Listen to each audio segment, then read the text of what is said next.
Let's go. जय सच्चिदानंद। जय सच्चिदानंद। नहीं बोलो।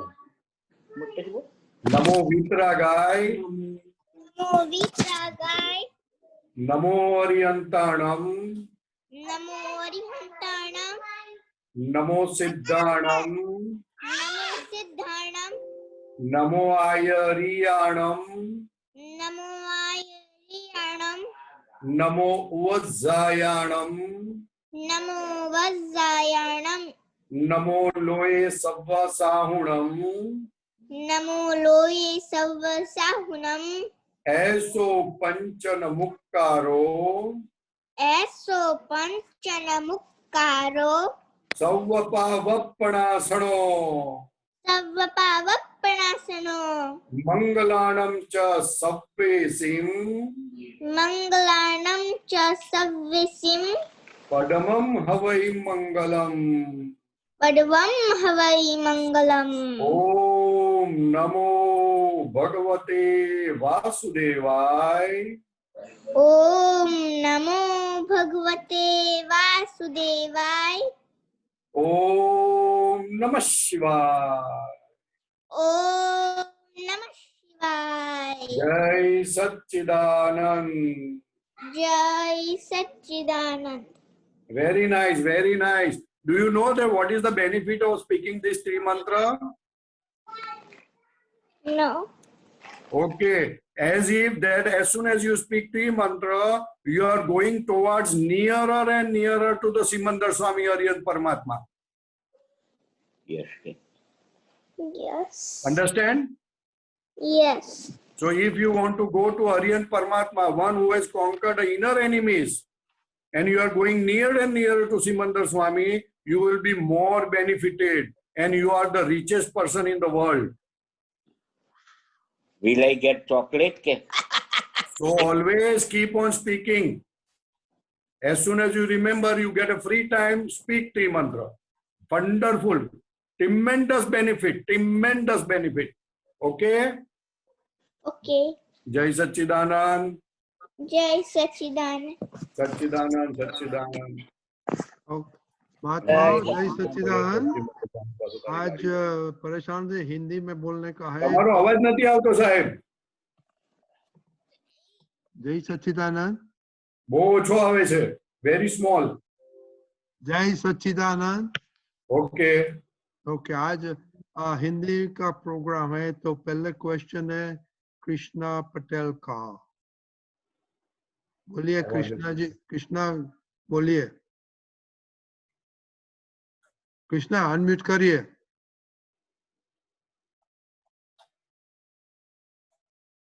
हाँ बोलिए कृष्णा। जय सच्चिदानंद। जय सच्चिदानंद। कृष्णा बहन सच्चिदानंद बोलो। जय सच्चिदानंद। आज का टॉपिक है जीवन जीने की कला। तो मेरा क्वेश्चन ये है कि ज्ञान मिलने के बाद जो कला है बोले આપણે હિન્દીમાં કેમ બોલો? ઓકે ચલો સૌથી સારું। ઓકે જ્ઞાન મળ્યા પછી જે કળાથી જીવન જીવવાનો ભાગ છે એ વ્યવહારથી છે કે દ્રષ્ટિથી છે? પહેલી વાત કે જીવન જીવવાની કળા એટલે જ્ઞાન લીધું હોય કે ના પણ લીધું હોય। जय Sachchidanand, please in Hindi. Hindi? Yes sir. Okay, I am sorry. Yes, please. Okay. I don't know that it is in Hindi. Yes, all night satsangs are in Hindi. Oh, all night satsangs are in Hindi? Yes, yes. Okay, okay. Thank you so much. Great. Right, very good. Okay, Krishna बहन, जीवन जीने की कला वो ज्ञान लिया हो या ना लिया हो, दोनों के लिए है। ज्ञान लिया उसके लिए तो कला ऑलरेडी आ गई है। अच्छा, समझ में आया ना? हाँ, जीवन जीने की कला या किसको है? तो कि जिसको ये संसार में रहने का है, तो कि भाई अच्छी तरह जियो आप। अच्छा। हाँ, ज्ञान लिए हुए महात्मा तो अभी मोक्ष में जाने वाले हैं, अहंकार चला गया। अच्छा। तो उसको धीरे धीरे सब आ ही जाने वाला है। अच्छा, तो जो 5 आज्ञा है और 9 कलम है, तो उसमें सब जीवन जीने की कला का भाग आ जाता है उसमें? 5 आज्ञा तो हो गया तो सब खत्म ही हो गई ना बात। हो तो जीवन जीने की कला ज्यादा करके जिसने ज्ञान नहीं लिए उस लोगों के लिए है। अच्छा। हाँ, दादा भगवान ने क्या बोला? प्राप्त को खर्चो, प्राप्त को भुगतो, अप्राप्त की चिंता मत करो। कितना अच्छा बोला। पूरी दुनिया के लोग अप्राप्त है उसकी ही सोचते रहते हैं कि नहीं सोचते? सोचते रहते हैं। आप भी सोचते हो अप्राप्त की? हाँ, कैसा हो सोचते जाए, हैं। ऐसा हो जाए। हाँ, सोचते हैं। हाँ, प्राप्त को नहीं भुगतते। अच्छा। कि पापा है साथ में तो पापा प्राप्त है तो उसको एंजॉय करो, पापा को ये करो, अच्छी तरह हैंडल करो। अच्छा। और अप्राप्त है उसकी चिंता में प्राप्त को नहीं भुगतते हम। तो बोले जीवन जीने की कला के लिए दादा भगवान ने बहुत सारी बातें बताई है, बहुत सारी बताई है। तो क्योंकि ये ऐसा ऐसे ऐसी ऐसी चीज, बहुत सारी चीज दादा भगवान ने पॉइंट्स दिए हैं। These are the one of the point, but बहुत सारे पॉइंट है। अच्छा। ख्याल में है ना? हाँ। इसलिए ऐसी बात है। अच्छा, तो जो जीवन जीने की कला में क्या होता है बेसिकली कि अहंकार कम होवे इस तरह से देखने का, अच्छा। ममता कम होवे उस तरह से देखने का। अच्छा। वो बेसिक पॉइंट है, बेसिक रूट कॉज में। फिर उस हिसाब से जो व्यवहार होता है उसमें आप इस तरह से रहो। अच्छा, ओके। तो इसी जैसे कि हम कुदरत के गेस्ट है, हाँ, राइट। तो किसी के घर पे जाते हैं गेस्ट हिसाब से, तो हम कैसे रहते हैं? गेस्ट की तरह रहते हैं। गेस्ट की तरह रहते हैं। फिर उसने ये बनाया वो बनाया ऐसी माथाकूट करते हैं? ना, नहीं नहीं करते। जो खाना देते तो अच्छा खुश होके खाना खाते हैं। तो वैसा घर में भी गेस्ट होके रहो। सही घर में तो मैं चिल्लाता हूँ ना, मम्मी को बोलता हूँ ऐसा क्यों किया, ऐसा क्यों किया, चटनी ऐसे क्यों बनाई, ले ये लफड़ा हो गया ना। हाँ, सही बात है। बात समझ में आई ना? हाँ, तो इसलिए दादा ने बहुत सारी बातें बताई है। ये इतना बोला ना गेस्ट के हिसाब से रहो, ओ जलसा हो गया। सही बात है। गेस्ट हमेशा जहां पर भी जाता है उसको हेल्प करता है, और ऊपर से जो उनके नेगेटिव पॉइंट्स है वो कभी नहीं निकालता। अच्छा। कितनी बड़ी बात है। तो क्योंकि कुदरत के गेस्ट है तुमको जो चाहिए वो सब मिलेगा। फिर क्या के लिए फिक्र करते हो आप? चिंता मत करो। सही बात है। ख्याल आया? हाँ, ख्याल आया कि प्राप्त को भुगतना है और अहंकार ना हो, ऐसे गेस्ट की तरह जीना है। अरे बहुत सारे पॉइंट है, तो मैं तो ऐसे ही बोल रहा हूँ जो याद आते हैं वो। बहुत सारे पॉइंट है, बहुत सारे पॉइंट है। अच्छा, ठीक है ना? हाँ, तो उसका मतलब ये कि जीवन जीने की व्यवहार। कला, जीवन जीने की कला basically for the people those do not have a ज्ञान, जिसको आत्मा की अभी पड़ी नहीं है। तो क्या दादा भगवान क्या बोलते हैं? अच्छी तरह जियो तो सही। आपने शादी की, बच्चा किया, आपके घर के खाना खाते हो, घर का सब ये करते हो, फिर चिल्लाते क्यों एक दूसरे के ऊपर? क्या मतलब है?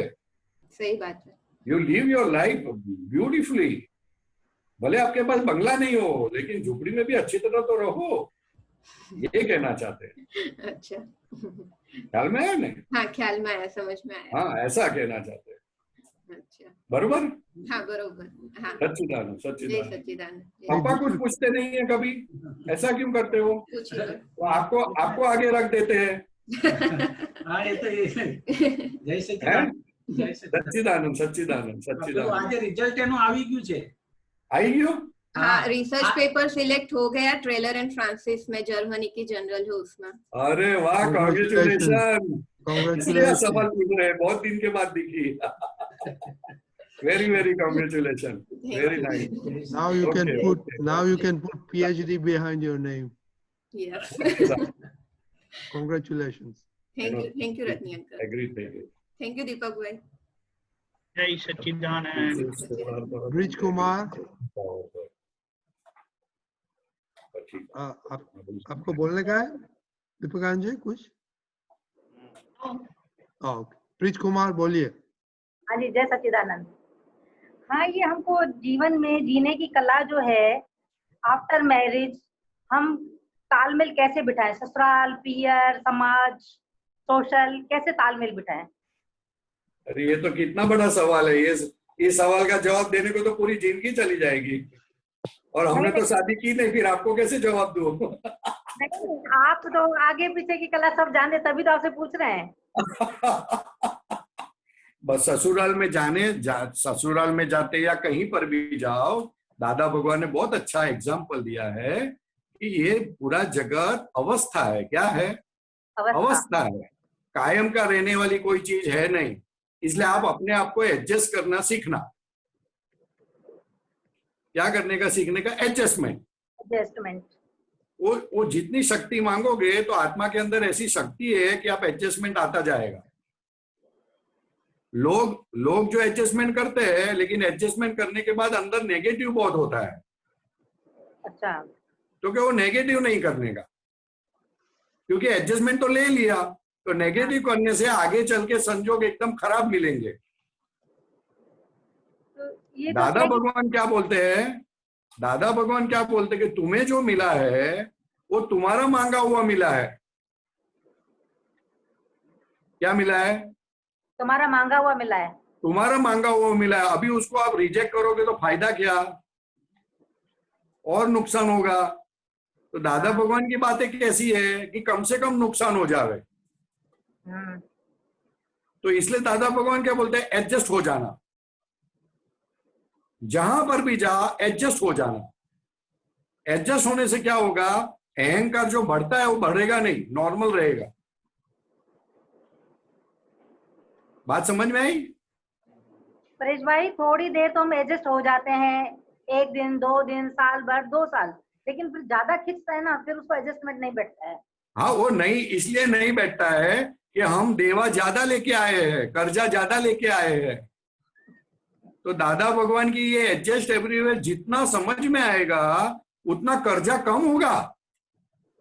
हमको क्या लगता है, मैं कितनी बार एडजस्ट करूं? 10 बार तो एडजस्ट किया, अभी 12वीं बार थोड़ी एडजस्ट करूं, ऐसा हमको लगता है। अभी हमने गलती इतनी सारी की है, 1000 गलती के सामने 10 बार आप एडजस्ट होते हो तो सही बात है। तो नॉर्मली क्या होता है, अपना अहंकार बोलता है कि अभी मैं एडजस्ट नहीं करूंगी। दादा भगवान क्या बोलते हैं कि तेरे सर पे कर्जा इतना सारा है कि उसके कारण तू एडजस्ट हो जाना, तो तेरा कर्जा मिट जाएगा और तू एकदम हंसते हंसते निकल जाएगी वो रास्ते से। ख्याल में है नहीं बात? क्योंकि कोई करने वाला तो है नहीं, बट नेचर होता है। तो जितना एडजस्ट होगे ने, एडजस्ट होने की आप नक्की करोगे ने, तो आपको जो है वैसा दिखना चालू होगा कि ये करने वाले नहीं है ऐसा दिखेगा, नहीं तो दिखेगा नहीं। क्योंकि जो भी कुछ काम हम करते हैं वो अहंकार को सेंटर में रख के करते हैं, और अहंकार जब होता है ना तब एडजस्टमेंट नहीं आता, और अहंकार निकल गया तो एडजस्टमेंट आ जाएगा। देखो, उसका एक सादा एग्जांपल देता हूं कि बेटे ने शादी की तो बहू के साथ माँ और बाप, और जो उसके सास ससुर है वो जल्दी एडजस्टमेंट नहीं लेते, लेकिन दिकड़ी जमाई आ गई तो वही माँ बाप उसके साथ, जमाई के साथ फटाफट एडजस्टमेंट ले लेते हैं। क्यों? तो एडजस्टमेंट तो उसको आता है, एडजस्टमेंट आता है, नहीं आता ऐसा नहीं। जमाई के हाथ से प्याला फूट गया, ये फूट गया, कुछ हो गया, कुछ गाड़ी ठोक दी, तो भी कुछ बोलेंगे नहीं, कोई वांदा नहीं, कोई वांदा नहीं, कोई वांदा नहीं बोलेंगे। मेरी बात समझ में आती है? तो वैसा एडजस्टमेंट वो सीख जाना है सब जगह पे। वही तो नहीं होता है, उसी में तो भेदभाव होता है। नहीं होता है, कोई वांदा नहीं। वो हम सीख के लाए हैं, वो गलत चीज सीख के लाए हैं। अभी दादा भगवान ने बोला है कि हमको एडजस्ट होना है, तो शक्ति मांगोगे तो आएगा धीरे धीरे। ख्याल में ना, वो तो नहीं होगा। हम जो माल भर के लेके आए हैं वो तो टेढ़ा माल भर के लेके आए हैं। तो अभी आप नक्की करोगे कि मेरे को एडजस्ट होने का, दादा मुझे शक्ति दो। आप इतने सारे लोगों के साथ, लाखों लोगों के साथ आप एडजस्ट होते हो। दादा भगवान छोटे बच्चे के साथ एडजस्ट होते हैं, उनके साथ जो उनकी जो सेवा करते हैं उनके साथ भी वो एडजस्ट करते हैं। बरोबर। कोई टेढ़ा आदमी आता है उसके साथ भी एडजस्ट करते हैं, कोई लेडीज आती है उसके साथ भी एडजस्टमेंट करते हैं, कोई आदमी उसको फायरिंग देता है उसके साथ भी एडजस्ट होते हैं, कोई साधु आता है उसके साथ भी एडजस्ट होते हैं। तो दादा भगवान इतना एडजस्ट होते हैं, तो फिर हम तो थोड़ा बहुत उसका 5% तो एडजस्ट हो सकते हैं कि नहीं हो सकते। अपने को तो 2-4 जन के साथ ही वो करने का है, एक हस्बैंड है और दूसरा 2-3 जो आदमी है उसके साथ एडजस्ट करना है। क्या है सबनानी साहब करते ही क्या एडजस्टमेंट की नहीं करते? सबनानी क्या बोलते हैं, करते कि नहीं एडजस्टमेंट? करता हूँ साहब, तभी तो 35 साल हो गए। घुमाते हो वो बाजू उंगली क्यों बताते हो? नहीं, तभी तो 35 साल से रह रहा हूँ ना। अच्छा तुम एडजस्टमेंट लेते हो, वो हाँ। बोलती है मैं एडजस्टमेंट लेता हूँ, वो एडजस्टमेंट नहीं लेते, करने का क्या? नहीं, नहीं। तो दोनों को यही लगता है मैं एडजस्टमेंट लेता हूँ। हाँ, किसी को खुद की गलती नहीं दिखती है साहब, बिल्कुल बरोबर बरोबर। इसलिए जितनी गलती खुद की दिखेगी उतना एडजस्टमेंट अच्छा आएगा, बरोबर। और जितनी दूसरों की गलती देखोगे एडजस्टमेंट नहीं आएगा साहब, करने जाओ तो भी नहीं आएगा। बरोबर। और कभी भी ये दादा भगवान मिलने के बाद उंगली ऐसी मत बताना, उंगली ऐसी बताना। हाँ, उस पे हाँ, ये उंगली जितनी इधर आएगी उतना काम अच्छा बनेगा और शक्ति बढ़ेगी, वितराग शक्ति बढ़ेगी, अहंकार नहीं बढ़ेगा। शक्ति बढ़ेगी कब बोल सकते हैं? अहंकार कम हुआ तो शक्ति बढ़ी, ममता कम हुई तो शक्ति बढ़ी। अहंकार ममता वाले तो पूरी दुनिया में पड़ा है, पूरी दुनिया वो दोनों के आधार पर ही चलती है, ख्याल में है ना? इसलिए दादा भगवान ने ये एडजस्ट एवरीवेयर बहुत बड़ा वाक्य बोला है, बहुत बड़ा। ओहो वो पढ़ना कभी, उसमें ऐसे ऐसे दो एग्जाम्पल दिए है, अपन आफरीन हो जावे। हाँ, वो दादा भगवान ने ऐसा एग्जाम्पल दिया है कि एक दो भाई थे, उसमें एक थोड़ा टेढ़ा था और एक सीधा था, तो उसके बाप ने पूरी मिलकर टेढ़े आदमी को दी, जो सीधा था उसको नहीं दी। उसको मालूम था कि ये सीधा तो कहीं से भी उसको मिल जाएगा, ये टेढ़े को नहीं मिलेगा, और ये एडजस्ट कर लेगा, ये एडजस्ट नहीं करेगा, ये तूफान करेगा, ये ज्यादा उसकी जिंदगी बिगाड़ देगा। ऐसा बात बोलिए, पढ़ना कभी, बहुत मजा आएगी। हाँ, जय सच्चिदानंद, जय सच्चिदानंद, जय सच्चिदानंद। अपने अमित सूर्या। जय सच्चिदानंद। जय सच्चिदानंद साहेब। जय सच्चिदानंद साहब। बोलो अमित भाई, कैसे हो? सारू छे, बढ़िया है साहेब। अरे आपका नाश्ता याद आता है सुबह का। बोलिए बोलिए। मेरा प्रश्न था स्वामी जी कि जैसे चातुर्मास शुरू होता है, जैसे चौमासा, थोड़ा जोर से बोलिए ना। जैसे चौमासा शुरू होता है तो हम जैसे त्याग तपस्या, इसमें हमारा ध्यान रहता है कि हम ये त्याग करें, आज कंदमूल का, आज हरी सब्जी का, आज अच्छे जैसे टीवी का या किसी भी चीज का त्याग, तो उसमें ज्यादा रहता है। अभी पर्यूषण में विशेष रहता है कि हरी सब्जी नहीं खानी, कंदमूल नहीं खाना, रात को नहीं खाना। तो एक्चुअली त्याग क्या होता है, मुझे ये जानना था कि त्याग किसे कहते हैं? जैसे त्याग, हाँ जी, त्याग, हाँ साहब। ये सब चीजों का त्याग आपने जो बोला वो तो हेल्थ के लिए है, हेल्थ के लिए जी, हेल्थ अच्छी रहे, क्योंकि ये चौमासा के अंदर सब जीवात बहुत होती है, जीव बहुत होते हैं सब्जी के अंदर, इसलिए जी। भगवान ने बोला था सब्जी मत खाना। वो उसके अंडे होते हैं, ईयड़ होती है, सब बहुत कुछ होता है, इसलिए बोलते हैं कि वो सब्जी मत खाना, वो तो हेल्थ के लिए है, ख्याल में है ना? कन्मूल त्याग का उसका आशय बहुत अलग है।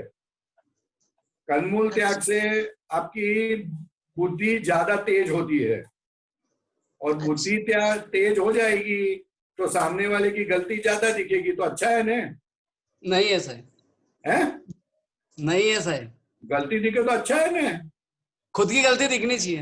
हाँ, तो जब तक ऐसा कंफर्म नहीं हुआ है कि मेरी गलती से मैं फंसा हूं, मेरी गलती के कारण सामने वाले ये सब जो भी कोई व्यवहार करते हैं वो मैंने जैसा व्यवहार किया है वैसा व्यवहार मुझे आता है, ऐसा कंफर्म नहीं होगा तब तक ये नहीं करना चाहिए।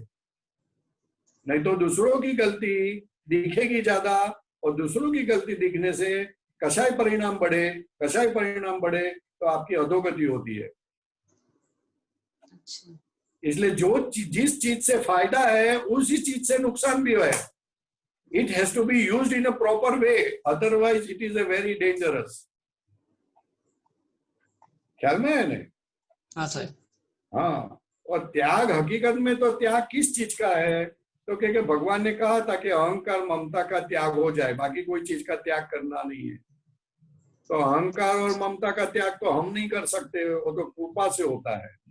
वितराग भगवंतों की या ज्ञानी पुरुष की कृपा से अहंकार गया तो सब वस्तु का त्याग हो गया। आपका नाम क्या, मैं भूल गया? विनीता। विनीता विनीता बहन, मैं विनीता हूँ, उसका ही त्याग हो गया, तो फिर क्या रहा त्याग करने का? जी स्वामी जी। खत्म हो गई बात। अहंकार गया तो ममता गई तो सब कुछ गया। तो बाकी जो व्यवहार रहा वो तो क्या बोलते हैं, ममता बिगर का व्यवहार रहा। तो वो व्यवहार की कीमत नहीं है, उससे फंसते नहीं हो आप। राग द्वेष बिगर का व्यवहार हो गया। ठीक बात। और फिर भी इधर उधर हो जाए तो दादा भगवान ने तो 5 आज्ञा दी है कि अभी आप 5 आज्ञा अप्लाई करना, आपका काम बनता जाएगा। अंदर 5 आज्ञा अप्लाई करोगे तो रिलेटिव रियल देखने से ही सब व्यवहार सीधा हो जाता है, पूरा त्याग हो जाता है। जैसे ही आप रिलेटिव बोले तो समझ जाओ कि वो सभी चीजों का त्याग हो गया। जी समझ। रिलेटिव का मतलब ही ये हुआ कि उसका सब चीज त्याग हो गया, वो कोई चीज ग्रहण करने जैसी नहीं है। रिलेटिव का मतलब ही ये हो गया। ठीक बात। बहुत बढ़िया। जैसे जैसे रिलेटिव शब्द समझ में आएगा काम बन जाएगा। रिलेटिव बोला मतलब क्यों है, वो ग्रहण करने योग्य नहीं है। तो ग्रहण करने योग्य क्या है, तो कि रियल। इसलिए शुद्धात्मा को देखो सबके अंदर। बहुत बढ़िया स्वामी, बहुत अच्छा। हाँ, बहुत सिंपल है। हाँ, सच्चिदानंद सच्चिदानंद जय सच्चिदानंद। छू जाता हूँ। अशोक भाई अनम्यूट करिए। अशोक भाई हाँ बोलिए। सच्चिदानंद। रजनीकांत जी जय सच्चिदानंद। हाँ जय सच्चिदानंद। अशोक भाई बोलो। जय सच्चिदानंद भाई साहब। सो गए हो क्या? नहीं। मेरा क्वेश्चन ये था कि हम काफी कोशिश करने के बाद भी कोई एडजस्ट नहीं होता है, तो उसके आपका आवाज नहीं आता है, आवाज नहीं आ रहा है। कोशिश करके एडजस्ट नहीं होता है, बाद में काफी कोशिश करने के बाद भी कोई एडजस्ट नहीं होता है, तो उसका क्या करें? बहुत अच्छा, कोई एडजस्ट नहीं होता है तो अपनी शक्ति बढ़ा रहा है वो एडजस्ट होने के लिए। उसका मतलब होता है स्वार्थ होता है, जब तक तो वो एडजस्ट कर लेता है। नहीं, वो एडजस्ट नहीं होता है, उसका मतलब कि अपने अंदर अहंकार ज्यादा है, इसलिए वो एडजस्ट नहीं हो रहा है अपने साथ। अच्छा, अपनी गलती ज्यादा है इसलिए वो एडजस्ट नहीं होता है, इसलिए तो उसका प्रतिक्रमण करने का। प्रतिक्रमण करने के बाद भी वो एडजस्ट नहीं होता। नहीं हुए तो भी प्रतिक्रमण खूब करने का। उसका मतलब कि आपने उसकी गलती देखी, अपनी गलती नहीं देखी है। जी,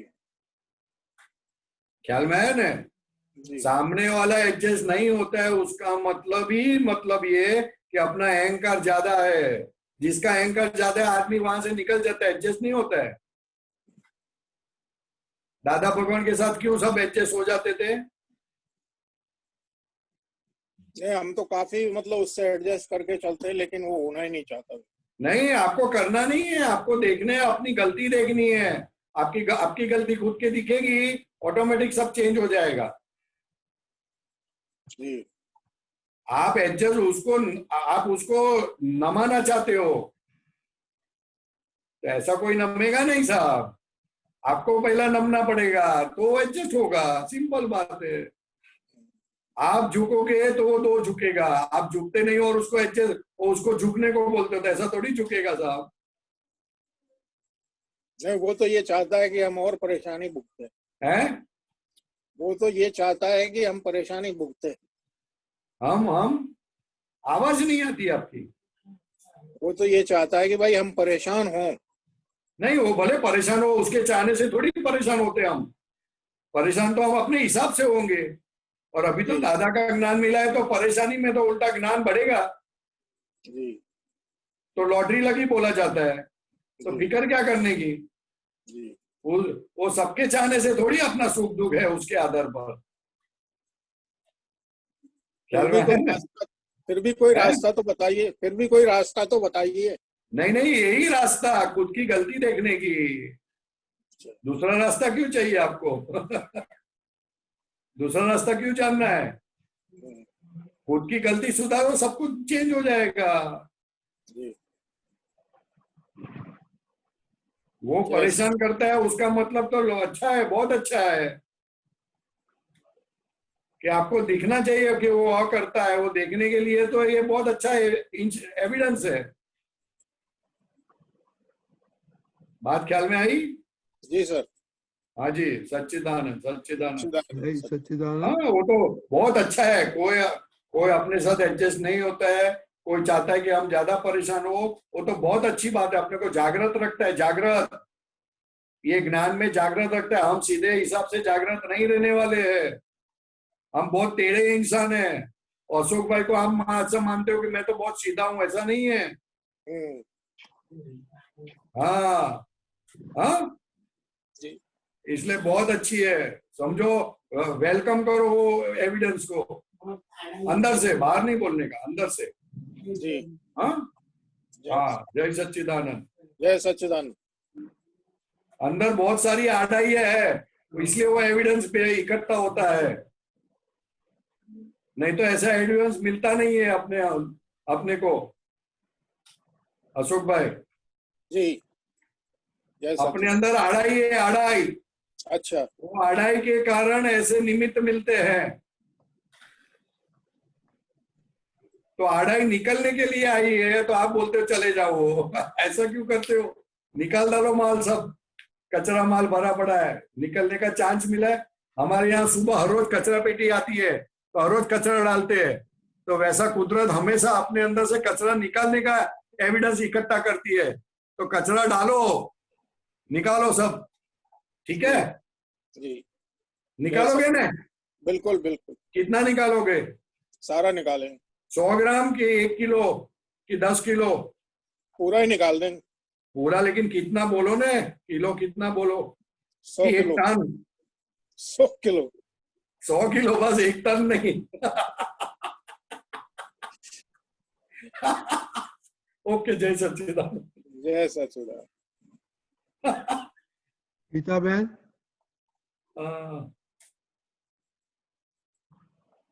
जय सच्चिदानंद परेशानंद जी। जय सच्चिदानंद। गीता बहन बोलिए, अच्छा क्या लेके आए आप? अरे वाह।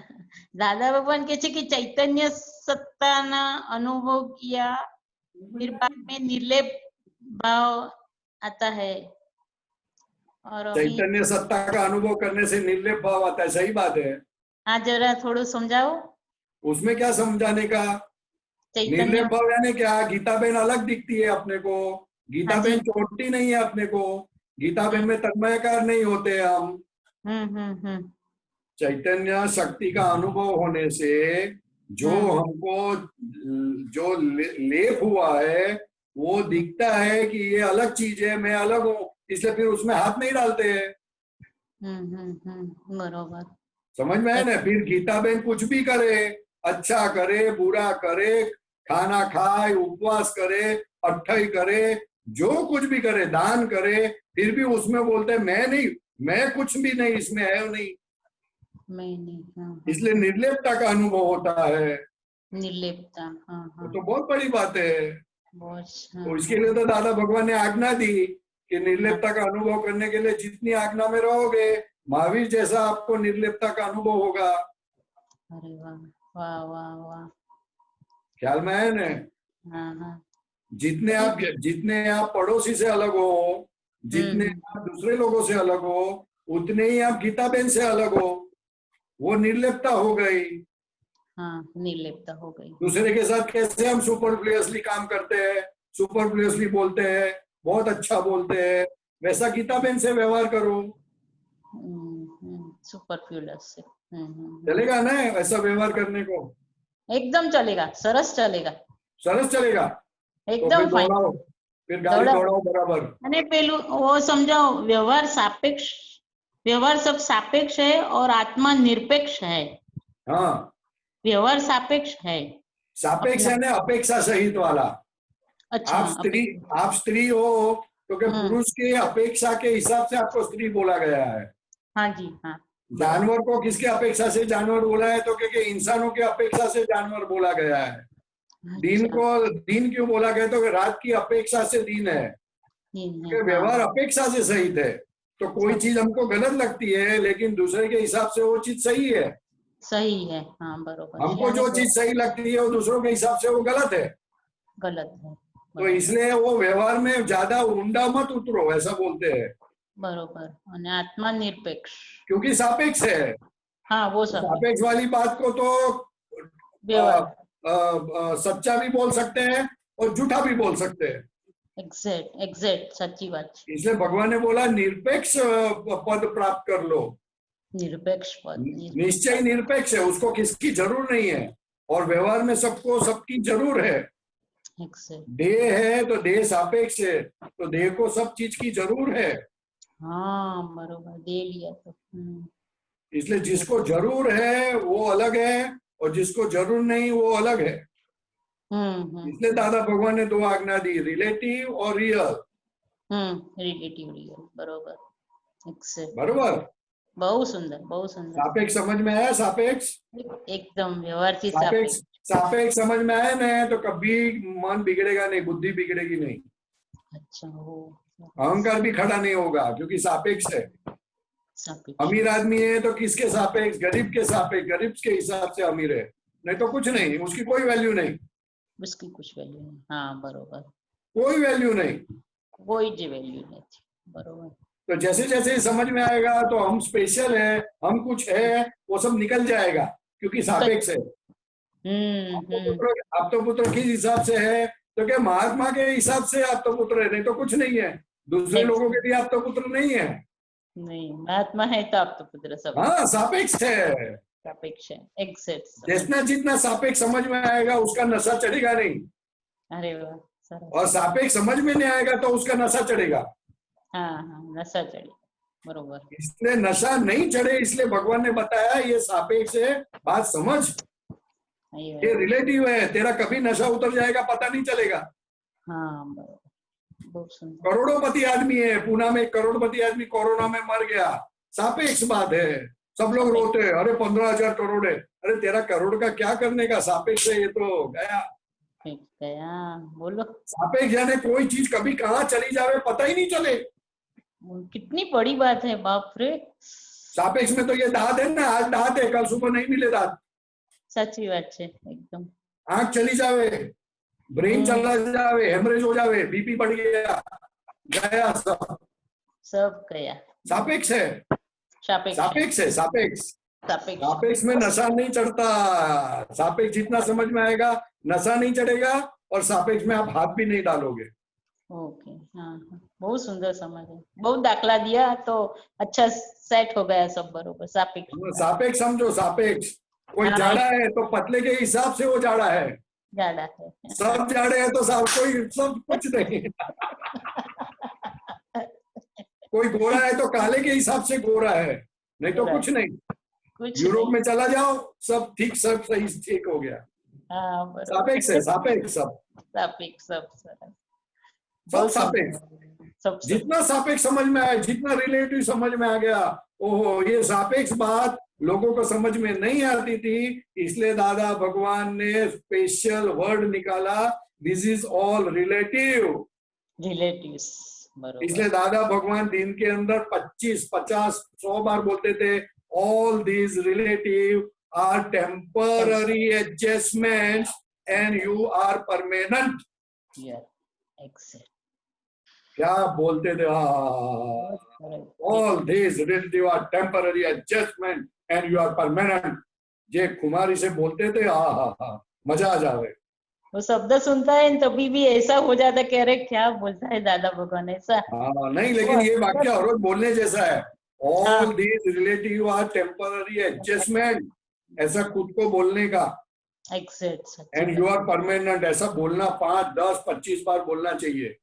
करेक्ट थोड़ा दिमाग में जावे कि अरे ये तो रिलेटिव एडजस्टमेंट है। धरतीकंप हो गया तो आज हम घर में, घर के बाहर आ गए। आ जाए बरोबर अभी 7 दिन पहले यहाँ भरूच में धरतीकंप आया था, सब बाहर चले गए। लो रहो, घर में रहो ना, क्यों नहीं रहते। All relative adjustment. अभी कोरोना आया तो जबरदस्ती घर में रहना पड़ता है, नहीं रहना चाहो तो भी रहना पड़ता है। All relative adjustment relative adjustment and temporary not permanent. Real सरस सरस मन वचन काया is all relative temporary adjustments and I am the observer or all these temporary adjustments. जय सच्चिदानंद। બહુ સરસ સુંદર સમાધાન। જય સચ્ચિદાનંદ સાહેબ। जय सच्चिदानंद। जिज्ञासा बहन।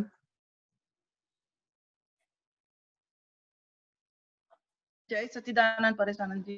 जय सच्चिदानंद। बोलो जिज्ञा बहन। जय सच्चिदानंद।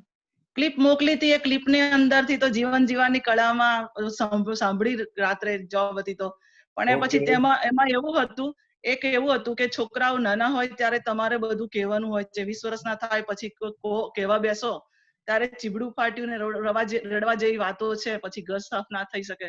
એટલે અત્યારે એ જ હાલત છે કે છોકરાઓ 19-20 વર્ષના થઈ જ ગયા છે એમ કહેવાય, પણ હજી જાણે 5 વર્ષના 10 વર્ષના હોય ને એવી રીતે કહેવાઈ જાય છે। અને છોકરાઓ તો સારા છે કે સામે થતા નહીં કે બોલતા નહીં કશું। એટલે કેટલીક વાર તો એવું થાય છે કે દાદા પાસે પ્રાર્થના તો હવે આ જ્યારે આપણા સત્સંગો બધા શરૂ થયા છે એટલે સારી એવી પ્રાર્થના થાય છે સામે, પણ એ લોકોની દરરોજ પહેલા પ્રાર્થના કરીને પછી આપણી બધી વ્યવહાર ચાલુ કરવો જોઈએ ને, એ નહીં થતું।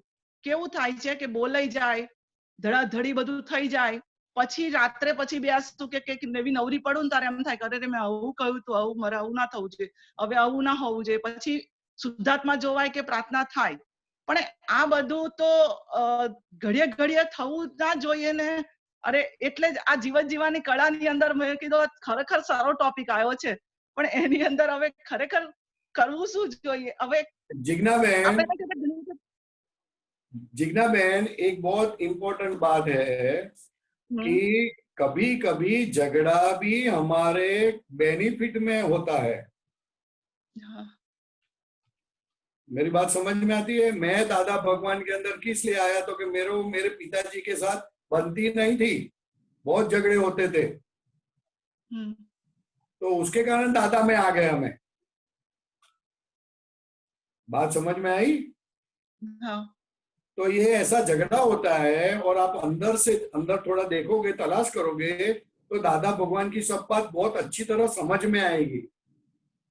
तो समझने का एक बहुत बड़ा एविडेंस है ये। वैराग आएगा जितना समझ में आओगे तो, कि ऐसा जगत है,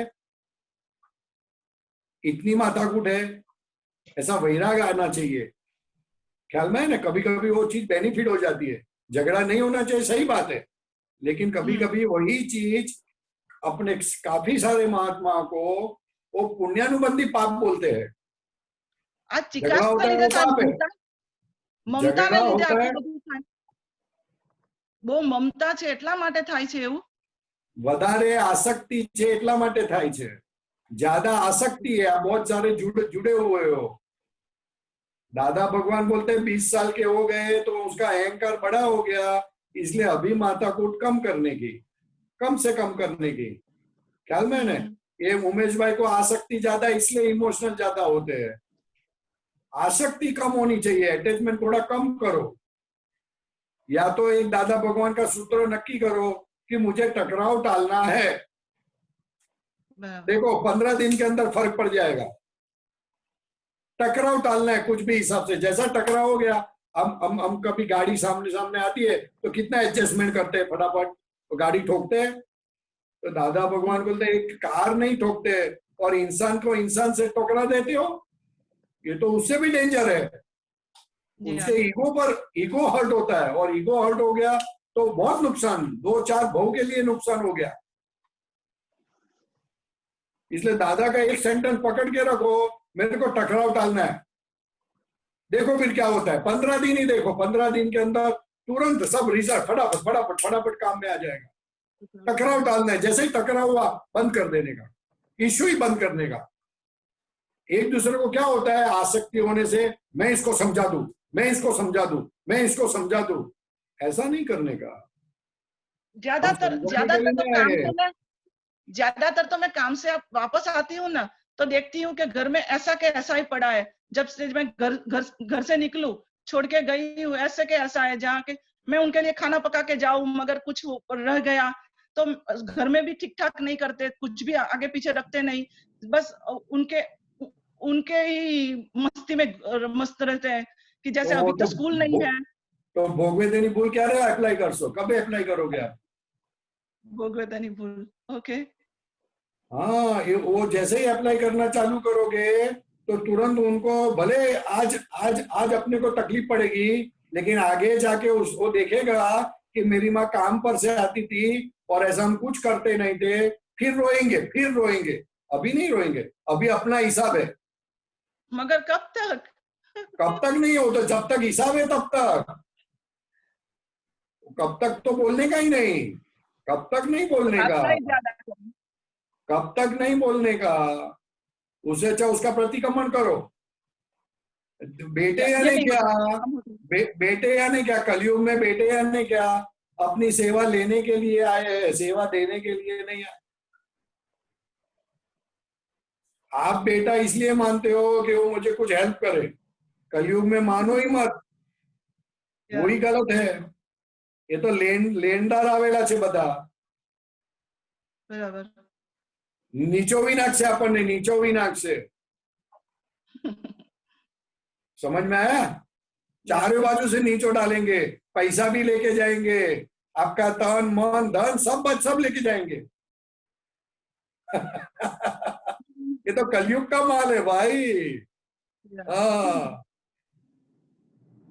कोई पार्टी का पेमेंट नहीं करे अपन, 10 लाख का पेमेंट बाकी है, फिर क्या करने का? वो कैसे लेगा अपने से 10 लाख का पेमेंट?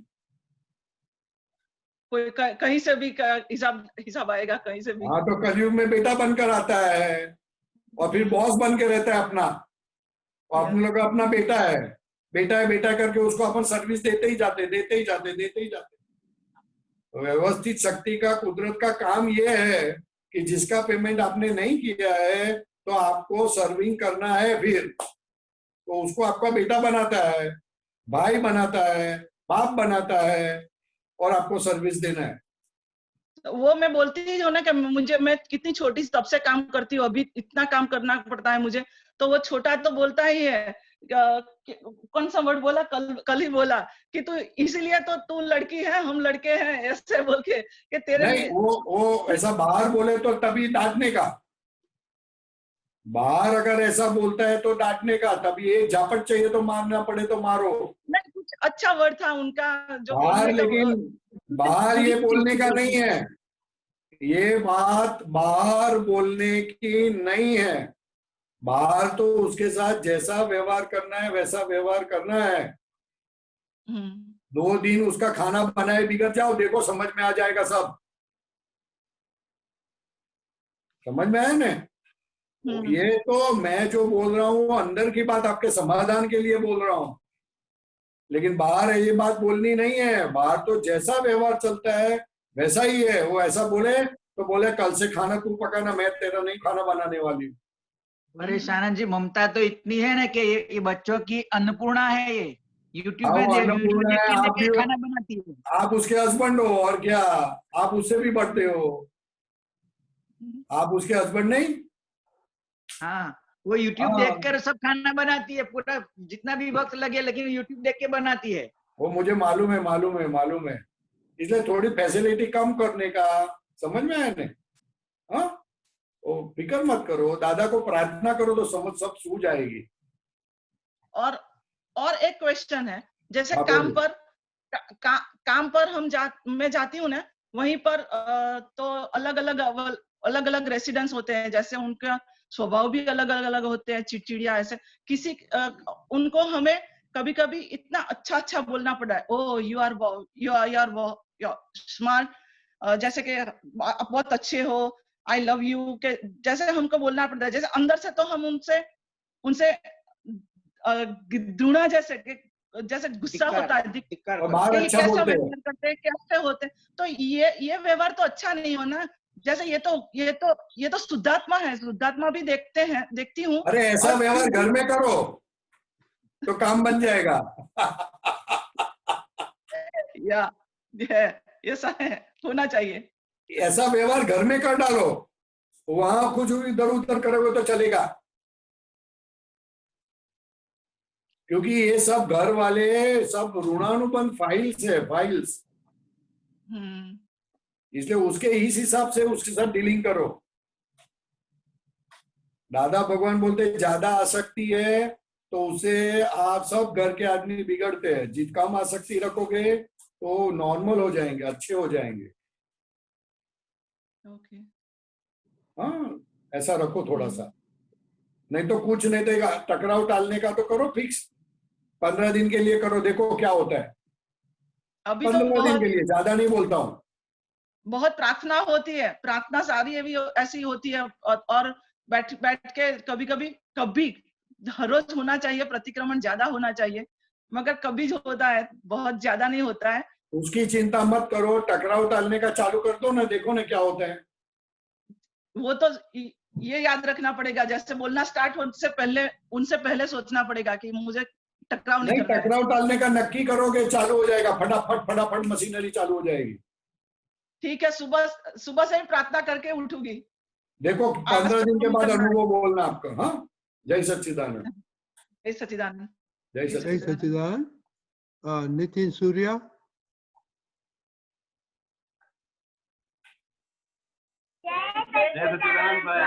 जय सच्चिदानंद। मेरी तो लॉटरी लग गई, इतने सारे महात्मा के दर्शन हो गए। साहेब सच्चिदानंद बोलिए बोलिए। जैसे मैं वर्तमान में नहीं रहती, मतलब कुछ ना कुछ और सोचती रहती, तो इसके लिए क्या करना चाहिए? उसके लिए क्या करना है?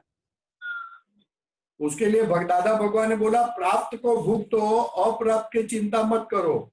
ये अहंकार का स्वभाव है कि जहां भूतकाल में कुछ बुरा हुआ या अच्छा हुआ उसको याद करते हैं, या तो भविष्य काल में चले जाते हैं। वो अहंकार का स्वभाव है। तो वो अहंकार को निकालने के लिए दादा भगवान ने बोला जो प्राप्त है उसको भुगतो। प्राप्त को भुगतने के अंदर आप वर्तमान में रहोगे। वर्तमान में रह नहीं पाती। हाँ, तो शक्ति मांगनी पड़ेगी ना, थोड़ा अभ्यास करना पड़ेगा, क्योंकि हमको आदत पड़ गई है वर्तमान में ना रहने की। तो अभी थोड़ा अभ्यास करना पड़ेगा। वो ऐसा नहीं आता है, रातों रात नहीं आता है। आपको मालूम पड़ा कि वर्तमान में नहीं रहती हूँ, वही बहुत बड़ी बात है, बहुत बड़ी बात है वो।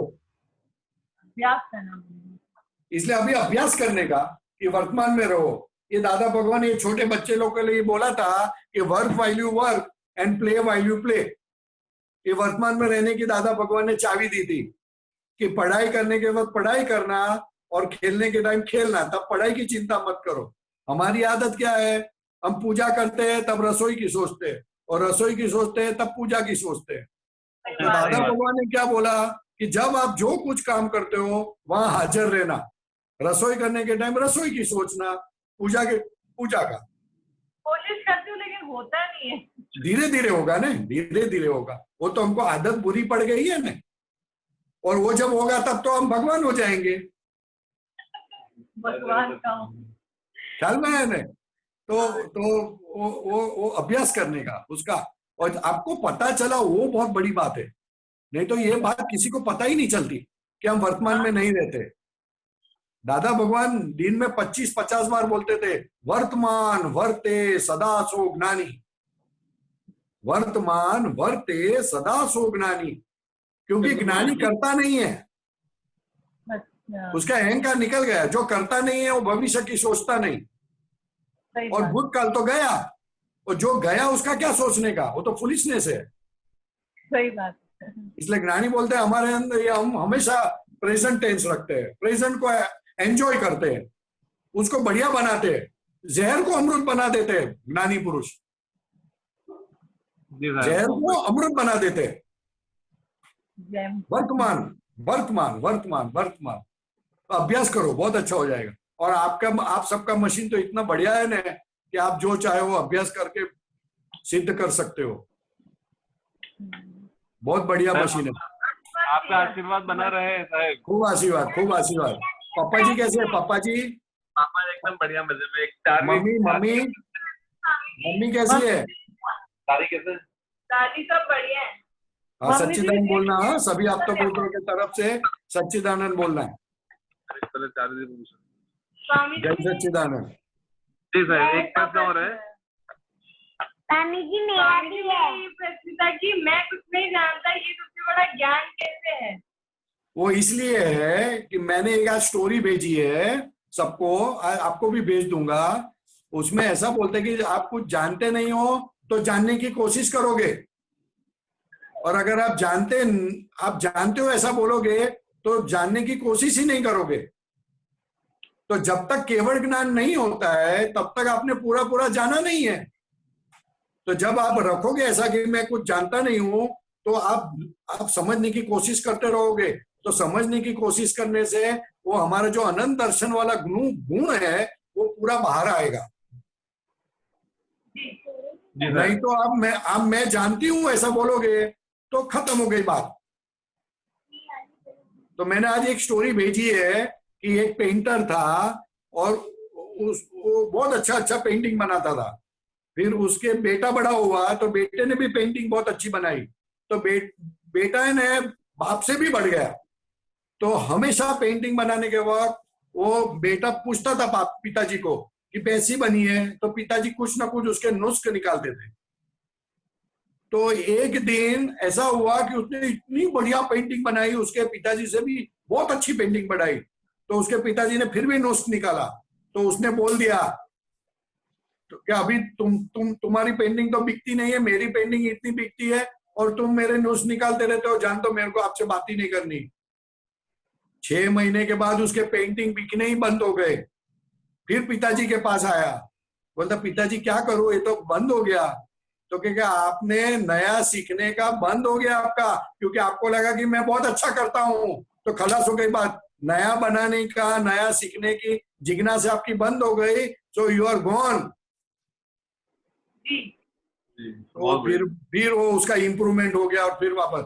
क्योंकि ज्ञान ऐसी चीज है कि जब तक केवल ज्ञान नहीं हुए तब तक हमको ऐसा ही रखना है कि मैं कुछ जानता नहीं हूं। भले आप कितना भी जानते हो लेकिन कुछ नहीं जानते। ख्याल में है ना, हमारा मुंह बिगड़ जाता है और जानने का फल क्या होना है, हमारा मुंह कभी बिगड़े नहीं। मुंह बिगड़ जाता है अपना, मुंह बिगड़ता है दिन में कितनी बार कि साल में एक बार? कितनी भी बार बिगड़ जाता है? नहीं, साल में कि दिन में? बहुत बार बिगड़ जाता है। दिन में बहुत बार बिगड़ जाता है। तो फिर आपने क्या जाना? कुछ नहीं जाना। जानने का फल क्या? तो क्या दुख आना ही नहीं चाहिए, और दुख आएगा तो टच नहीं करना चाहिए। उसको जानना बोला जाता है। इसलिए बोला मैं कुछ जानता नहीं। बहुत गजब का वाक्य है। उसको अगरबत्ती करनी चाहिए हर रोज। हाँ जबरदस्त।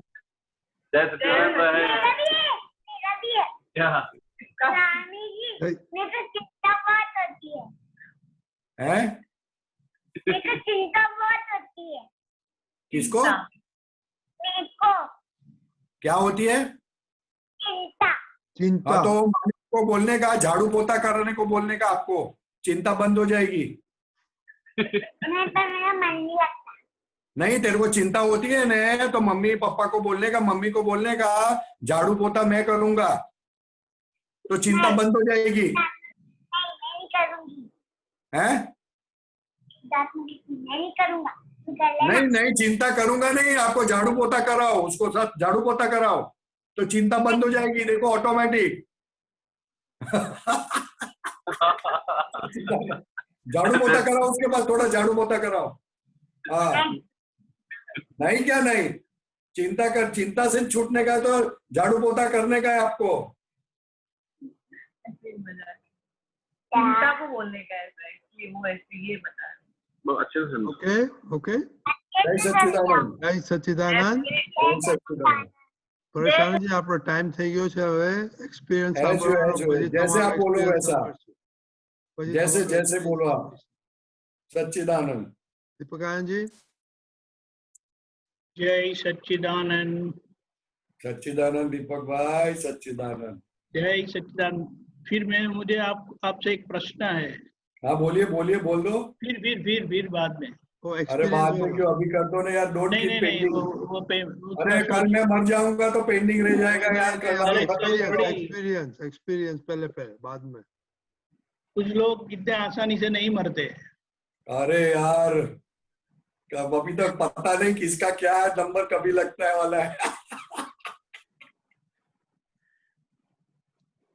आज तक हमने बड़े अच्छे अच्छे अनुभव सुने कि जहाँ पर लोगों ने दादा भगवान को एक पवित्र पुरुष की दृष्टि से, जो वो एक जीवन उदाहरण स्वरूप रहे, उनके ज्ञान के उपयोग से, व्यवहार विज्ञान के उपयोग से उनको जो फायदा हुआ जीवन की परिस्थिति में से वे बड़े अच्छी तरह से उभर आए, तो ये हमें बड़ा ठोस आधार देता है और दादा के विज्ञान का प्रमाण भी देता है कि किस तरह से ये दादा भगवान का योग बल इतना जागृत है, उपयोगी है।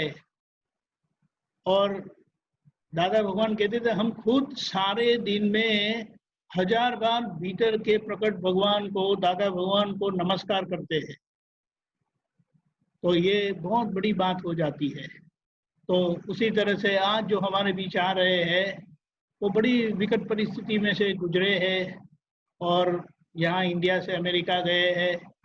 चलिए हम उनको सुनते हैं, उनका अनुभव, उन्होंने दादा भगवान को कैसे देखा, जाना, अनुभव किया और किस तरह से उनके विज्ञान का उपयोग करके अपने जीवन में, अपने खुद के अंदर, परिवार में शांति कायम की। जय सच्चिदानंद। पधारिए अमिता बहन। जय सच्चिदानंद।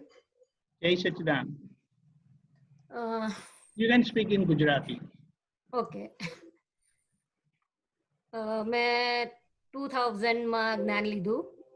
આમ તો ઘણા બધા દાદાના અનુભવ છે, પણ રિસેન્ટલી હમણાં એક અનુભવ થયો છે એ કહું છું. હું 2016માં અહીંયા અમેરિકામાં આવી અને 2016માં મારા હસબન્ડ ફાઇલ નંબર 2 નો બહુ જ મોટો એક્સિડન્ટ થયો હતો. એ ટાઈમ એક્સિડન્ટ થયો એ વખતે જસ્ટ બસ આજ્ઞા કે એવું કશું તો ખબર નથી પડાયું હતું કે નહીં, પણ એટલું હતું કે દાદાએ ત્રિમંત્ર અને કીર્તન ભક્તિ 2 વસ્તુ આપેલી મહાત્માઓને કે કીર્તન ત્રિમંત્ર કરવાથી ઘણા બધા પાપો એમ કે આપણા સંસારના વિઘ્નો દૂર થઈ જાય છે. એક્ઝેક્ટ જે ટાઈમે એક્સિડન્ટ થયો એ ટાઈમે સતત અંદરથી કશો જ ભય નહીં, કોઈ ટેન્શન નહીં, બસ ત્રિમંત્ર ચાલુ થઈ ગયો હતો. અને જ્યાં એક્સિડન્ટ થયો ત્યાં ગઈ તો ત્યાં પેટ્રોલ પંપ, ત્યાં તે વખત તો 108 આવીને લઈ ગયા હતા એમને, પણ બાજુમાં પેટ્રોલ પંપમાં એક ભાઈ હતા, એમને એવું કીધું કે એ તમારા હસબન્ડ છે એમ કે. મેં કીધું હા. તો કે તમે જાઓ જલ્દી, એમને લઈ ગયા છે તો હયાત છે કે નહીં એ ખબર નહીં એમ. પણ ખબર નહીં, દાદાનું જ્ઞાન, જ્યાંથી દાદાનું જ્ઞાન લીધું ત્યારથી શ્રદ્ધા એક બેસી ગઈ હતી એમ કે દાદાને હવે સમર્પણ થઈ છું તો કશું નહીં થાય એમ. ત્યાં ગઈ, કન્ડિશન બહુ જ ખરાબ હતી. ડોક્ટરને મળી, ડોક્ટરે કીધું કે બાજુ પર બેસીને ભગવાનનું નામ દો, અમે પ્રયત્ન કરીએ છીએ. એટલે મેં તરુણ દાદાને ત્યાં ફોન કર્યો, ત્યાં નીલા ભાભીને, કે આવું રીતના એક્સિડન્ટ થયો છે ને આવું થયું છે તો તમે દાદાજીને વાત કરો. કણુ દાદાજીને એમને ડાયરેક્ટ વાત ના થઈ, નિશિતાનંદજી સાથે વાત થઈ. નિશિતાનંદજીએ દાદાજીને વાત કરી. દાદાજીએ સૌથી પહેલા ક્વેશ્ચન એ પૂછ્યો કે એનું માથું બરાબર છે ને, માથામાં કોઈ ઇન્જરી નથી થઈ ને? તો કીધું કે ના. દાદા કહે છે એને કહેજો કશી જ ચિંતા ના કરે, એને કશું જ નહીં થાય. બહુ બધા ઓપરેશન થયા સ્પાઇનલના, આખી સ્પાઇનલ તૂટી ગઈ હતી ને થઈ. આ બધા દરમિયાન કીર્તન ત્રિમંત્ર સિવાય કશું જ કર્યું નથી મેં. પછી એવા સ્ટ્રેચર પર અહીંયા અમેરિકામાં લઈને આવ્યા. અમેરિકામાં આવ્યા ને 2 જ મહિનામાં માઇન્ડ સ્ટ્રોક આવ્યો. મેમરી બધી લોસ થઈ ગઈ હતી, કોઈને ઓળખતા નતા એ. પણ ખબર ત્રિમંત્ર જ એક પકડી રાખ્યો હતો અને દાદાની શ્રદ્ધા, દાદાજીએ કીધું હતું કે એને કશું જ નહીં થાય. અને એ ભલે ડોક્ટરે કીધું કે કન્ડિશન નથી, પણ એ અમે આશીર્વાદ આપીએ છીએ ને ચાલતો થઈ જશે એમ. એ શ્રદ્ધા જે હતી મારી દાદા ભગવાનની, તો આજ સુધી અત્યારે અહીંયા પણ માઇન્ડ સ્ટ્રોક આવે ને બધું થયું, એમાં ડોક્ટરે કીધું કે હવે મેમરી પાછી નહીં આવે ને એ બધું. પણ અત્યારે જો દાદાજીનો એ જોવા જઈએ, કૃપા જોવા જઈએ તો અત્યારે ચાલે છે પણ ખરા, સ્ટેપ પણ ઉતરે છે. બીજો અનુભવ હમણાં રિસેન્ટલી એક થયો કે હું લગભગ વર્ષથી ડિપ્રેશનમાં આવી ગઈ હતી. બહુ જ ડિપ્રેશન આવી ગયું હતું મને. હું દિવસની લગભગ 8 થી 10 ગોળીઓ લેવાનું ચાલુ કર્યું હતું મેં. તો કશો જ ફેર નતો પડતો. પછી એટલું રહેતું હતું, એટલી બધી દવાઓ લેતી હતી ને એટલું બધું એ થતું હતું. એમાં એવું રહેતું હતું કે દાદા મારી સાથે છે. દાદાને એક જ પ્રાર્થના કરતી હતી, ના વિધિ ના કોઈ સત્સાધન યુઝ કર્યા છે, કશું જ નહીં. બસ દાદાને એટલી પ્રાર્થના કરતી, દાદા આપ મારી સાથે સાથે રહેજો. અચાનક એક દિવસ સવારમાં ચાલવા ગઈ ને યાદ આવ્યું, પુલિનાનંદજી સાથે વાત કરું. એમનો નંબર શોધ્યો. એમને મને દાદાના જ્ઞાન વિશે બહુ બધું સમજાવ્યું, બહુ બધી વાત કરી.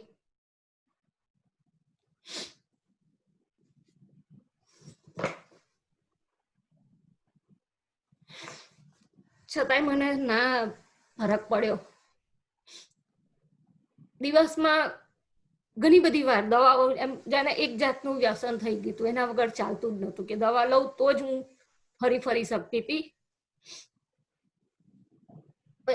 એમ કરતા કરતા પુલિનભાઈ સાથે બહુ બધી વાર વાત થઈ. આખું અઠવાડિયું, 10 દિવસ થઈ, 15 દિવસ થયા. જે પ્રયોગ જે રીતનું બતાવે, દાદાની વાત કરે, બધું પ્રયત્ન કરું પણ નહોતું સારું થતું. પછી ફરી એમની સાથે વાત થઈ. એમને કીધું કીર્તન ભક્તિ ને બધું કરવાનું કીધું તો એ કરતી હતી પણ નહોતું ફરક પડતો. એમને થોડાક કડક શબ્દોમાં કીધું કે ખરેખર જો તમે કરતા હોવ કીર્તન ભક્તિ યથાર્થ સ્વરૂપે, તો આખા બ્રહ્માંડને ધ્રુજાવવાની શક્તિ છે કીર્તન ભક્તિમાં. એ વસ્તુ મારામાં ક્લિક થઈ ગઈ. એ દરમિયાન કોરોનાનું ચાલતું હતું. એમાં મને એકવાર એવું થઈ ગયું કે મને પોતાને જ કોરોના થઈ ગયો છે એવો અનુભવ થયો. એટલે આખું હું થોડી વધારે ડિપ્રેસ થઈ ગઈ અને આખું શરીર મારું જાણે ધ્રુજવા લાગ્યું. તો એ ટાઈમે પુલિનાનંદજીનો વર્ડ્સ યાદ આવ્યો કે કીર્તન ભક્તિ યથાર્થ સ્વરૂપમાં થાય તો આખા બ્રહ્માંડને ધ્રુજાવવાની શક્તિ છે એનામાં.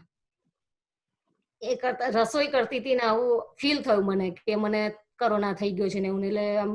એટલે એટલે સુધી થઈ ગયું હતું કે એન્ડ આવી ગયો મારો એમ. હવે ટિકિટ ફાટી ગઈ.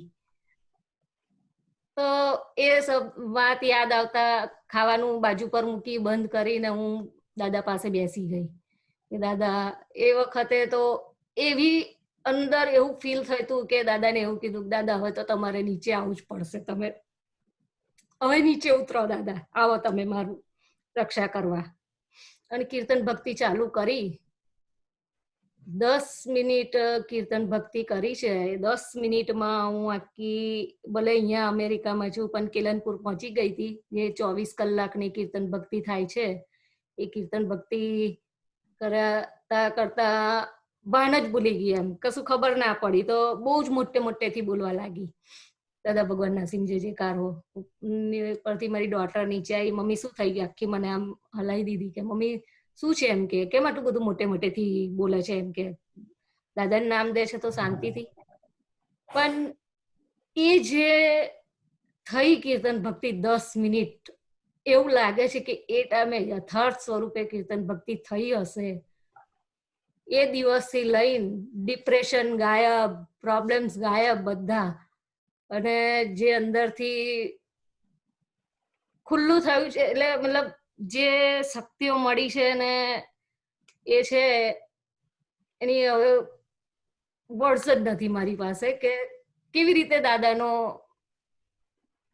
ઉપકાર માનું. કે દવાઓ બંધ થઈ ગઈ, ડિપ્રેશન ગાયબ થઈ ગયું, ત્યાર પછી ડિપ્રેશન શું છે યાદ પણ નથી આવતું. અને દાદા સિવાય હવે બીજું કશું એ નથી થતું. દાદાને આમ એવું થાય છે કે હવે આખો આ જે જીવન છે મારું, જે દાદા કે છે એ પ્રમાણે દાદાને સમર્પણ થઈ જવું છે.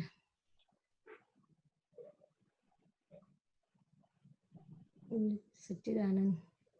જય સચ્ચિદાનંદ. જય સચ્ચિદાનંદ. दादा भगवान ने किधेलू पूरी हिंदी, दादा भगवान ने बताया था कि ये ज्ञान जो है ना वो विपरीत परिस्थिति में ज्वालामुखी हो जाता है.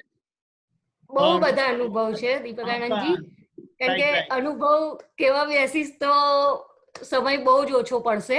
પણ લાઈફમાં બહુ જ કન્ડિશન એવી આવી છે જે લાસ્ટ સ્ટેજની કન્ડિશનો આવી છે. એમાં દાદા ગજબનું કામ કર્યું છે એમાં, કીર્તન ભક્તિ અને અસીમ જે જયકારો. આજ સુધી આજ્ઞા તો પડી જ નથી, અને અમેરિકામાં આવ્યા પછી તો વિધિઓ પણ કઈ થતી નથી, વિધિ ના થાય કશું જ નહીં.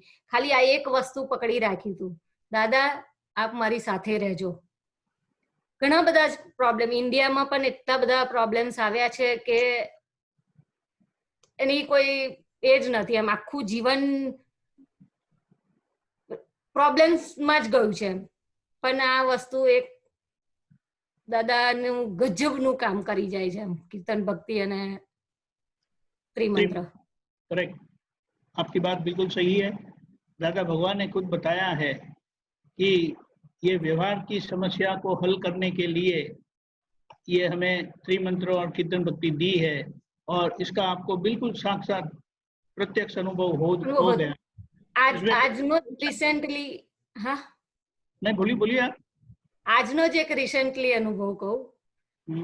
આજે મારે જોબ જવાનું હતું, મારી ડોટરને જોબ જવાનું હતું, અને આ અહીંયા અનુભવનું હતું.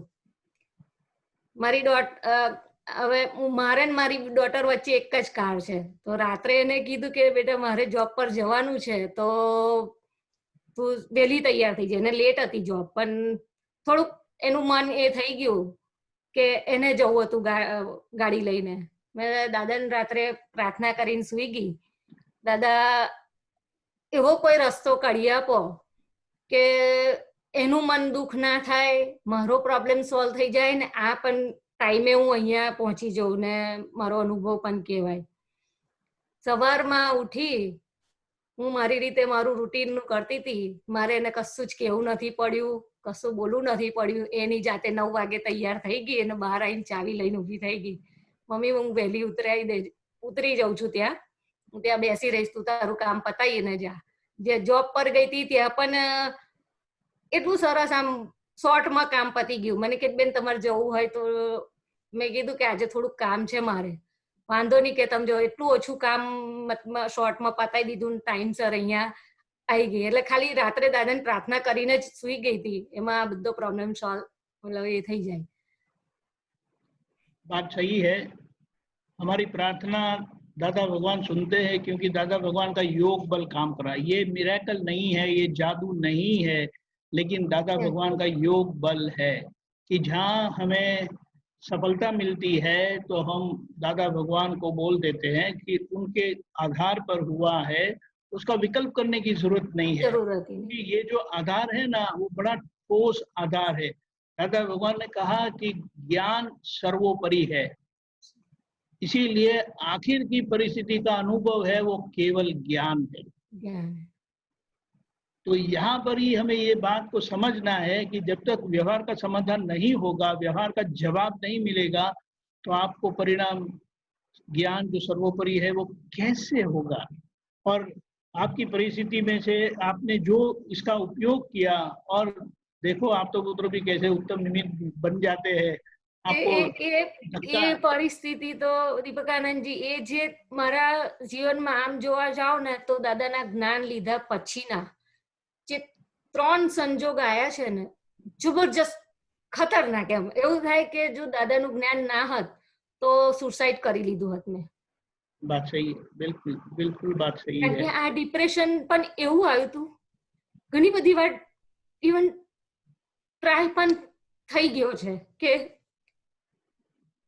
નથી જીવવું હવે એમ, પણ એ ટાઈમે દાદાનું જ્ઞાન હાજર રહ્યું છે.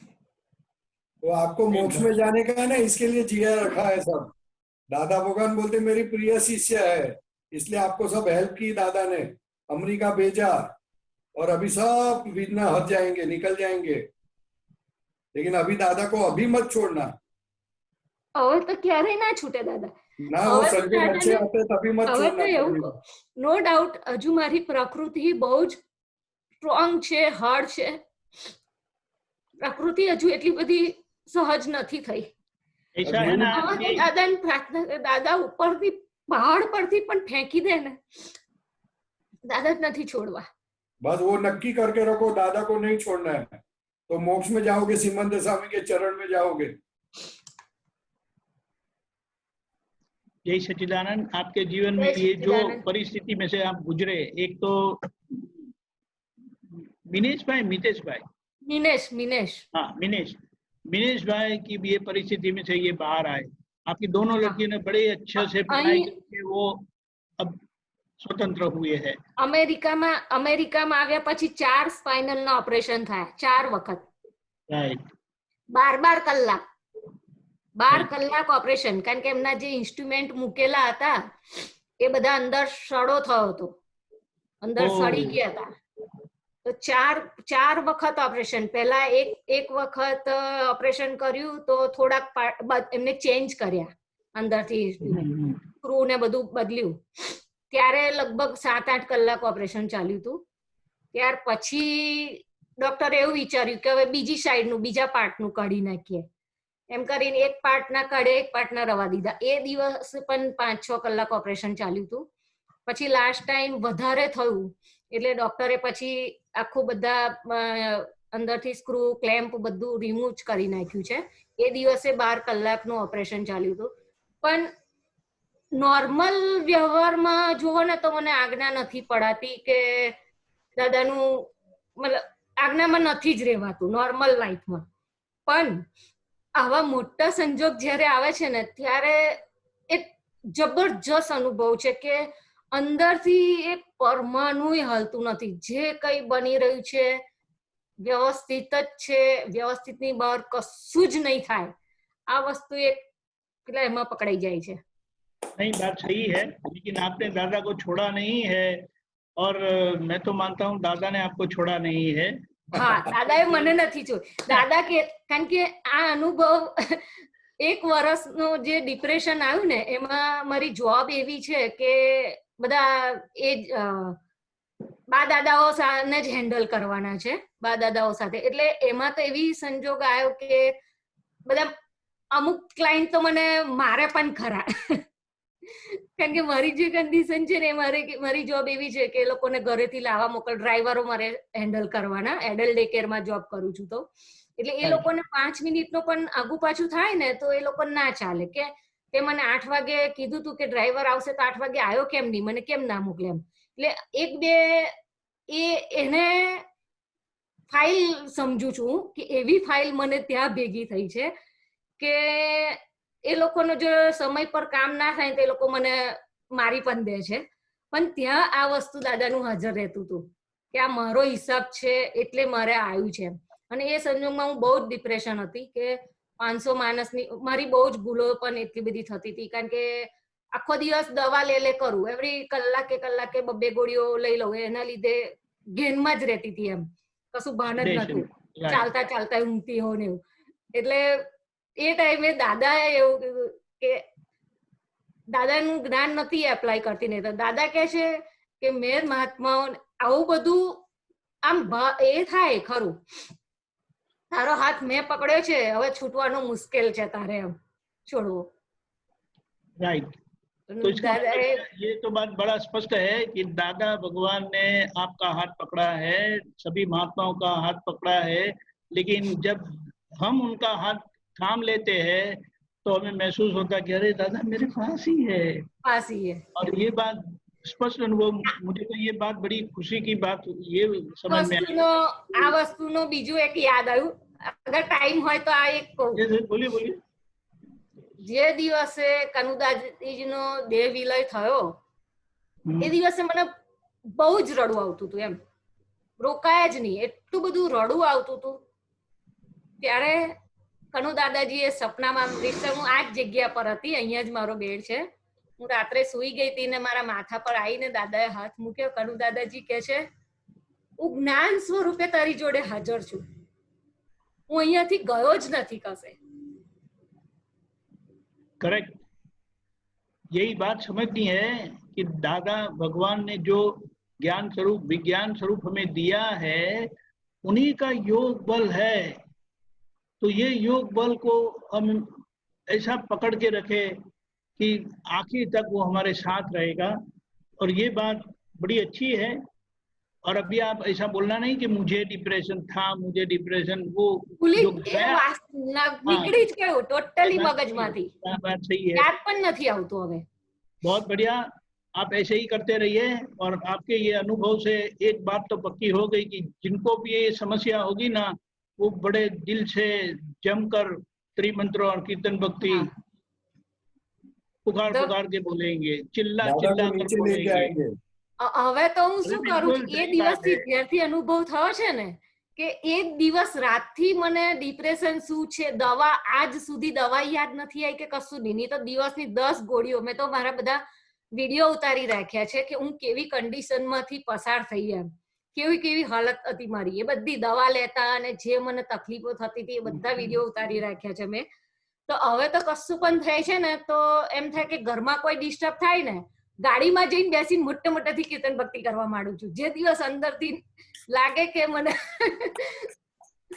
ગાડીના દરવાજા બંધ કરીને ગાડીમાં બેસીને મોટે મોટેથી કીર્તન ભક્તિ કરું છું. Very nice, very nice. जय सच्चिदानंद.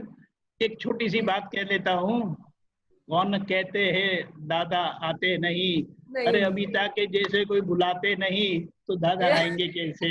जय सच्चिदानंद. बहुत सारा आशीर्वाद. આશીર્વાદ આપો તો પ્રકૃતિ સહજ થાય. પ્રકૃતિ હજુ બહુ આડી છે, આડી ને સ્ટ્રોંગ છે. ये पहचान है और ये स्ट्रॉन्ग प्रकृति वाले ही दादा को पसंद है कि वे ही दादा को इसी तरह से बुला सकते हैं.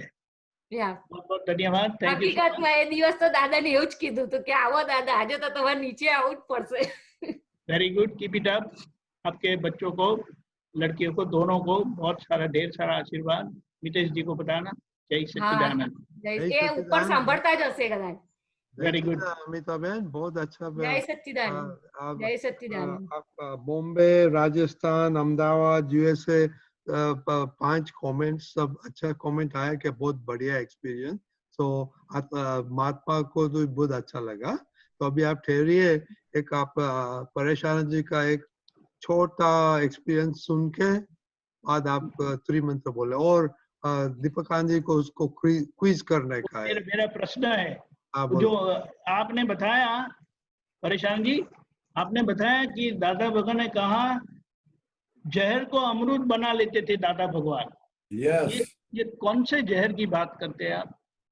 वो जहर बहुत बड़ा जहर है जो हमको अच्छा नहीं लगता है, बुरा लगता है. अहंकार, अहंकार को कन्वर्ट कर डालते थे शुद्धात्मा में. अहंकार को कन्वर्ट कर देते थे शुद्धात्मा. सामने वाला दादा भगवान को कितना भी दुख देवे, लेकिन दादा भगवान बोलते हो हमारे बहुत उपकारी है कि हमको देवा में से मुक्त किया, अमृत बना दिया. Perfect perfect. यानी उसी में उन्होंने अपना मुक्ति का रास्ता खोल दिया. यस. जो गिरते हैं यहाँ वे संभल गए, ऊपर आ गए. यस. Very good. इसलिए कविराज ने गाया है ना, દુખડા ઉપકારી સંસારી સાધવમાં કમળ ખરડા દુખડાને દોષ લડી લડી લાગુ પાય लड़ी लड़ी लागू पाए अमिताबेन ऐसा करो लड़ी लड़ी लागू पाए वो दुखड़ा को नमन करो वो ये दुख को सबको नमन करो जिसने आपको दादा भगवान को प्रकट किया नहीं तो दादा भगवान प्रकट नहीं होते हैं तो ये दुख भी धन्य है ये दुख भी धन्य है कि जिसने दादा भगवान को आपके अंदर प्रकट किया और दादा भगवान को आपको संपूर्ण समर्पण किया और संपूर्ण समर्पण किया वो दुख ने समर्पण करवाया तो पक्का हो गया એવરીડે નક્કી કર્યું છે हाँ એવરીડે જેટલી જેટલી ભૂલો થાય ને એ બધી સવારમાં સાષ્ટાંગ દંડવત કરતા કરતા દાદાને કહેવાનું નક્કી કર્યું છે. Very good very good very good very nice. એટલે બધું યાદ કરી કે દાદા આજે આ થયું એની માફી માંગુ છું, આજે આ થયું એની સાષ્ટાંગ દંડવત કરવાના અને પછી ઉભા થતી વખતે શક્તિઓ માંગુ છું કે આમાંથી છોડાવો. બરાબર છે. લખવાનું ચાલુ કર્યું છે, બધી ભૂલો લખવાની ચાલુ કરી છે. જે જે દેખાડે છે ડાયરી ભરાઈ જવી જોઈએ, ડાયરી ભરાઈ જવી જોઈએ. ભરાશે ભરાશે. એક દિવસમાં 4 પેજ ભરાયા, ભૂલો દેખાય એના. હવે તો સેજ પણ અંદર જે ચાલે છે ને બુદ્ધિ જે બતાવે કે કોઈના બી માટે કે આ ખોટું છે કે આવું છે, નીચે આવીને તરત જ લખી દેવાનું જેટલું બતા એવું ચાલુ કર્યું છે. બરોબર છે બરોબર. જ્યાં જેના જેના દોષ બતાવે છે ને બધું લખવાનું ચાલુ કર્યું છે. Very good super super. ખોટું છે, સ્ટ્રોંગ નિશ્ચય કરું છું કે 1-2 અવતારમાં સીધું જતું રહેવું છે. યસ યસ યસ, સવાલ જ નથી આવતો. અગર ટાઈમ હોય તો એક વસ્તુ પૂછું, એક પ્રશ્ન છે મને. હા બોલો બોલો. મને વારંવાર પૂજા કરવા બેસું છું ને ત્યારે એવું આવે, એવું બુદ્ધિ બતાવે છે કે વિચાર આવે છે, એ ખબર નથી પડતી કે હવે મતલબ ઉપર જવાનું આવે ને તો તૈયાર છે આપણે એમ. એની ટાઈમ કોઈ બી ટાઈમે અગર આવશે તો હું તૈયાર છું, મને કોઈ જ વાંધો નથી, પણ સમાધિમાં જવાય એવું. એટલે વારંવાર બહુ એવું દેખ કે હવે ભય નથી મરવાનો, કે જે ટાઈમે આવશે એ ટાઈમે જતા રહીશું એમ, ઉપડી જઈશું એવી તૈયારી છે એવું.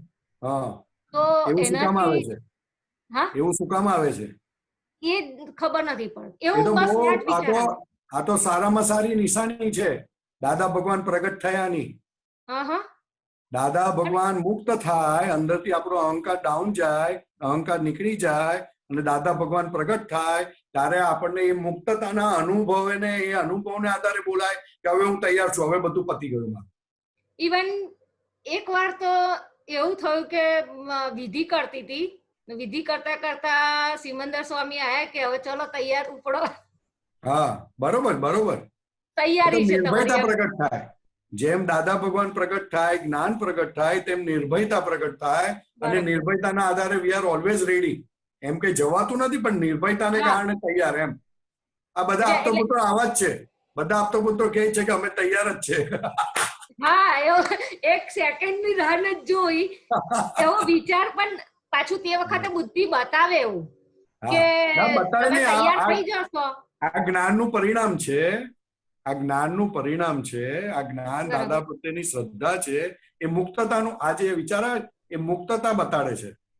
મુક્તતા બતાડે કે હવે મૃત્યુથી પણ અમે મુક્ત થયા, એટલે હવે મોક્ષે જવાના એ નક્કી થયું. બરાબર.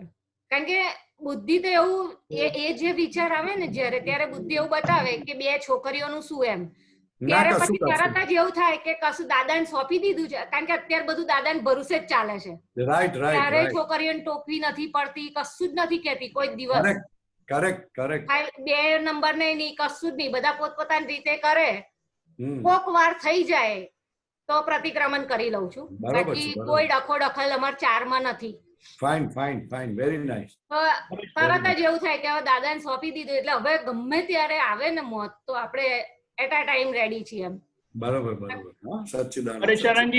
પરેશાનજી દાદાજી તમને નહીં છોડું જે થવાની હોય તે થાય દાદાજી તમને નહીં છોડું. પછી ઓલા બે કટકા થાય જે કટકા થવાનો હોય ભલે થાય. ભલે કાયાના કાયાના કટકા થાય દાદાજી તમને નહીં છોડું. આ તો રોજ જ નિશ્ચય કરું જ છું બે વિધિ કરતા વખત ગમે તે થઈ જાય પણ હવે નહીં છોડવા દાદા. યસ યસ સચ્ચિદાનંદ. કારણ કે બહારની પ્રકૃતિ તો એવી છે તો બધાને એવું લાગે એટલે એવું બહાર એવું છે કે દાદા દાદા કરું છું પણ કશું છે નહીં એમ પણ અંદરથી એવું નથી થતું. દાદા છે તો બધું છે. દાદા છે તો બધું છે અને દાદા નથી તો બધું હોવા છતાં કશું નથી. કશું જ નથી. યસ. હા ચાલો મંત્ર બોલાવી લઈએ. હા. નમો વિતરાગાય. નમો વિતરાગાય. નમો અરિહંતાણમ. નમો અરિહંતાણમ. નમો સિદ્ધાણમ. નમો સિદ્ધાણમ. નમો આયરિયાણમ. નમો આયરિયાણમ. નમો ઉવઝાયાણમ. નમો ઉવઝાયાણમ. નમો લોય સપ્પ. નમો લોય શવ શાહુનમ. એસો પંચન મુક્કારો. એસો પંચન મુક્કારો. સવ્વપા વપણાસણો. સૌવપા વપનાશનો. મંગલાણમ ચ સવ્વેસીમ. મંગલાનમ ચ સવ્વેશિમ. પડમમ હવૈ મંગલમ. પડમમ હવૈ મંગલમ. ઓમ નમો ભગવતે વાસુદેવાય. ઓમ નમો ભગવતે વાસુદેવાય. ઓમ નમઃ શિવાય. ઓમ નમઃ શિવાય. જય સચ્ચિદાનંદ. જય સચ્ચિદાનંદ.